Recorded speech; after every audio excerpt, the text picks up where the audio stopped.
Всем привет, дорогие друзья! Сегодня готовлю миндальное печенье с апельсиновым ароматом, без муки. Все очень быстро и просто. Печенье получается невероятно вкусное и рассыпчатое. Идеально подходит к чаю или кофе. Рекомендую его приготовить и попробовать. И для рецепта мне понадобится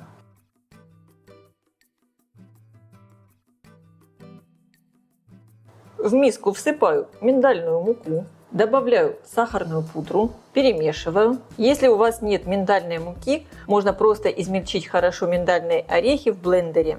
Натру на терке цедру одного большого апельсина. Снимаю только верхнюю оранжевую часть.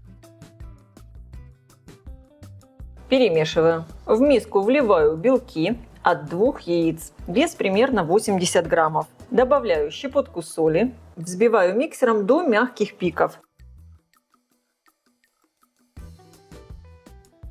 Добавляю взбитые белки в сухие ингредиенты. Хорошо перемешиваю.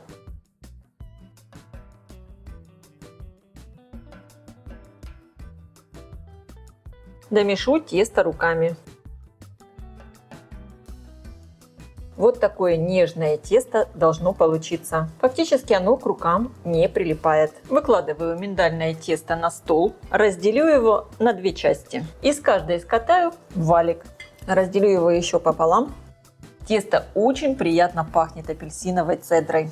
Размер печенья, конечно, выбирайте сами, какое вам больше нравится. У меня здесь немного воды. Руки я слегка смачиваю водой и прокатываю тесто, чтобы оно слегка стало влажным. На рабочую поверхность я высыпаю миндальные лепестки и в этих лепестках прокатываю тесто. Мне надо, чтобы орехи хорошо приклеились. И точно так же прокатываю второй кусочек. Добавляю еще лепестки. Если вам неудобно прокатывать сразу весь валик, можно просто сразу разделить печенье на кусочки и прокатывать отдельно кусочки. И теперь эти валики я разрезаю на кусочки. Размер, как я уже сказала, выбирайте сами, какие вам больше нравятся. У меня получается примерно 4-5 сантиметров в длину. Все заготовки я перекладываю на доску. И точно так же формую печенье из второго куска теста.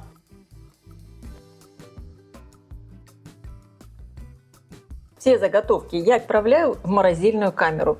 Надо, чтобы тесто немного подмерзло. Оставляю его в морозилке примерно на 30-40 минут. Когда заготовки хорошо охладились в холодильнике, я их обваливаю в сахарной пудре со всех сторон. И перекладываю на подготовленный противень. Я его выстелила силиконовым ковриком. Можно также использовать и пергаментную бумагу. Выкладываю на расстоянии друг от друга. Всего из этого количества ингредиентов получается примерно 30 штук печенья. И сейчас я все отправляю выпекаться в разогретую до 180 градусов духовку примерно на 15 минут. Конечно, во многом это зависит от того, какого размера вы сделали печенье. Противень я ставлю на средний уровень, включен верх и низ духовки. Печенье испеклось. Вот такое красивое получилось. Оно совсем слегка подрумянилось. Выглядит великолепно. Оставляю его остывать. Печенье получилось такое вкусное, такое рассыпчатое и ароматное. Обязательно его приготовьте и попробуйте. А я желаю всем приятного просмотра и приятного аппетита. Если видео вам понравилось, ставьте лайки, пишите комментарии. Делитесь им с вашими друзьями в социальных сетях. Подписывайтесь на мой канал Люда Изи Кук Позитивная кухня. Всем пока!